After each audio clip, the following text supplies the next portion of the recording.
चलिए नमस्कार दोस्तों। आज मैं कंप्यूटर्स के बारे में आपको बताऊंगा क्योंकि मेरे को 2-3 कमेंट्स में भी आया, मेरे यार दोस्त भी बोलने लगे थे कि हमें अपने घर के लिए बच्चों के लिए सिस्टम विस्टम लेना है, पीसी लेना है या प्रोफेशनल लेना है। तो क्या बता सकते हो कितना बजट रहेगा? तो देखो नॉर्मली जैसे मैं तो दिल्ली में रहता हूँ, तो मुझे नॉर्मली ये पता है कि नेहरू प्लेस और वजीरपुर इंडस्ट्रियल एरिया जो दिल्ली में पड़ता है यहाँ पर शालीमार पार्क के पास, तो दो अच्छी मार्केट्स होती हैं। उनमें क्या क्या रेट्स होते हैं, क्या क्या रेट्स चलते हैं। आपको मार्केट में इनबिल्ड जो एचपी के, डेल के, ठीक है, लेनोवो के इनबिल्ड पीसीज मिल जाएंगे जिसमें मदरबोर्ड, हार्डवेयर वगैरह सब उनका रहता है।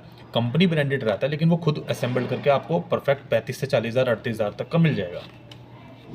स्क्रीन का 4 से 5 हज़ार रुपये का अलग लगा सकते हैं अगर छोटी स्क्रीन, थोड़ी छोटी स्क्रीन लेना चाहते हैं। बहुत ज़्यादा लार्ज जो ग्राफिक्स वाला होता है वो एक अलग होता है, ठीक है, तो इतना मिल जाएगा।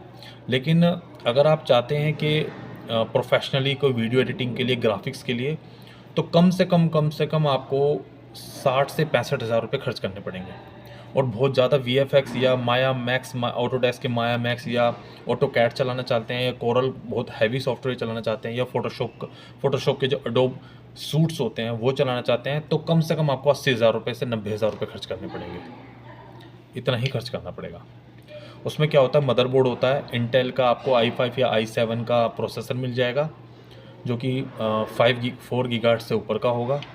रैम आपको मिल जाएगी 16 GB एंड 32 GB। आपको एक निवीडिया का, ठीक है, ये जेब्रोनिक्स का आपको ग्राफिक कार्ड लेना पड़ेगा जो 4 GB से ऊपर स्टार्ट होता है।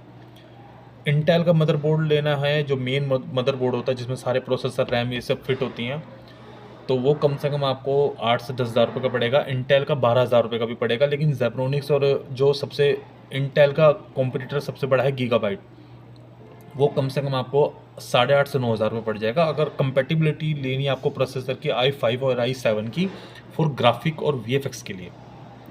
बाकी नॉर्मल बच्चों के लिए पेंट वगैरह, वर्ड, एक्सेल, ऑफिस वगैरह के लिए यूज़ करना है तो आपको 35-40 हज़ार रुपये वैसे ही मिल जाएगा। i5 और i3 भी इनफ होता है। i3 3 गीगाहर्ट्ज़ के ऊपर 8 GB रैम इनफ होता है। पेंट हो गया, MS ऑफिस हो गया, प्रेजेंटेशन बनानी है, कोई रिपोर्ट्स तैयार करनी है, इनफ होता है, जो कि ज़्यादातर ऑफिसों में भी और कॉल सेंटर्स में भी वो लगते हैं, ठीक है। गवर्नमेंट एम्प्लॉयज़ जो यूज़ करते हैं अपने ऑफिसों में, वो भी इतना i3 या i5 के लेवल का करते हैं जो 8 GB या से ऊपर तक का रैम होता है, ठीक है। और बाकी रहा ग्राफिक्स के लिए तो अलग होता है, तो बाकी ग्राफिक्स के लिए अलग होता है। बाकी कुछ चीज़ें मैं अपने बायो एंड लिंक में दे दूँगा, आप वहाँ से डिस्क्रिप्शन से ले सकते हैं। इंटेल का सबसे अच्छा प्रोसेसर होता है। बाकी AMD वगैरह का भी होता है। तो बहुत स्टार्टिंग में ज़माने से कहा जाता है कि AMD के प्रोसेसर गेमिंग के लिए अच्छे होते हैं लेकिन थोड़े हीट हो जाते हैं, तो इसलिए इंटेल का सबसे बढ़िया है, ठीक है। बाकी दूसरे जो मोबाइल्स के लिए बनते हैं प्रोसेसर, वो तो स्नैपड्रैगन और दूसरी चीज़ों के बनते हैं, सैमसंग के भी बनते हैं, वो मोबाइल्स के लिए रहते हैं। लेकिन कंप्यूटर्स के लिए इंटेल का, उसके बाद AMD, ये अच्छे प्रोसेसर हैं। मदरबोर्ड की बात करें तो इंटेल का सबसे बढ़िया है। उसका कॉम्पिटिटर थोड़ा सा 3-4 हज़ार कम की रेंज में गीगाबाइट का आ जाता है। उसके बाद फिर MTS के आ जाते हैं, एसर के भी आते हैं। जेब्रोनिक्स भी अब मदरबोर्ड बनाने लग गया है। लेकिन जेब्रोनिक्स थोड़ी सी चाइनीज़ कंपनी मुझे लगती है, क्योंकि मैंने तो कभी यूज़ नहीं करा। मैं अपने घर में कम से कम 12-13 साल पहले लाया था, तो मैंने तो आज तक कभी जेब्रोनिक्स का कोई प्रोडक्ट यूज़ नहीं करा। एक बार SMP लाया था, वो भी 4 महीने में फूक गया था, तो वो भी मेरी कैबिनेट ख़राब हो गई थी, फिर मेरे को नहीं लानी पड़ी थी दोबारा से कूलर मास्टर की, ठीक है। तो ये अच्छे मैं डिस्क्रिप्शन में डाल दूंगा, 3-4 कंपनी अच्छी मदरबोर्ड की हैं, 2 कंपनी प्रोसेसर बनाती है, और रैम भी काफ़ी किंगस्टन की आती है। बहुत पुराने टाइम पे किंगस्टन की आती है, लेकिन महंगी आती है, तो लोग कंसिस्टेंसी की रखते हैं, WD की लगते हैं, ये सब की रैम भी अच्छी होती है। ग्राफिक कार्ड आप निविडी का ले सकते हैं, जेब्रोनिक्स का ले सकते हैं, SR का भी आता है, ये सब अच्छे हैं। जेब्रोनिक्स का नहीं, सबसे लो, अगर आपका बजट बिल्कुल लो है तो सबसे नीचे वाला ले लीजिए, नहीं तो कोशिश करिए आप MTS का हो गया, SR का हो गया। इंटेल का नहीं आता, इंटेल का बहुत महंगा होता है, वो अलग लेवल है। निविडिया का सबसे बेस्ट होता है 3D के लिए, VFX के लिए, या माया मैक्स या ऑटोडेस्क चलाना चाहते हैं तो, या अच्छा आर्किटेक्चर आप कुछ उसमें डिज़ाइनिंग 3D की करना चाहते हैं, वो उसके लिए होते हैं, ठीक है। तो ये सब है। और रही बात कीबोर्ड वगैरह की बात, तो आप तो कोई भी डेल का, HP का कोई भी कॉम्बो पैक ले सकते हो जो 750 से 800 रुपये, 900 रुपये का आ जाता है दिल्ली में। बाकी किसी मॉल वॉल में या किसी अच्छी दुकान से वैसे लेते हो तो वो अपने रेट लगाएगा। 800 हज़ार रुपये तक का कॉम्बो, 850 से 900 तक का कॉम्बो आ जाएगा।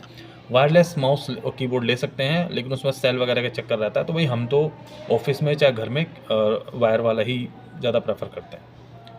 कैबिनेट आपको कम से कम मिल जाएगी, आपको 2000 रुपये से ऊपर की कैबिनेट अच्छी मिल जाएगी। वैसे तो 1000-1200 रुपये की भी आती है, 1500 की भी, वो बेकार होती है।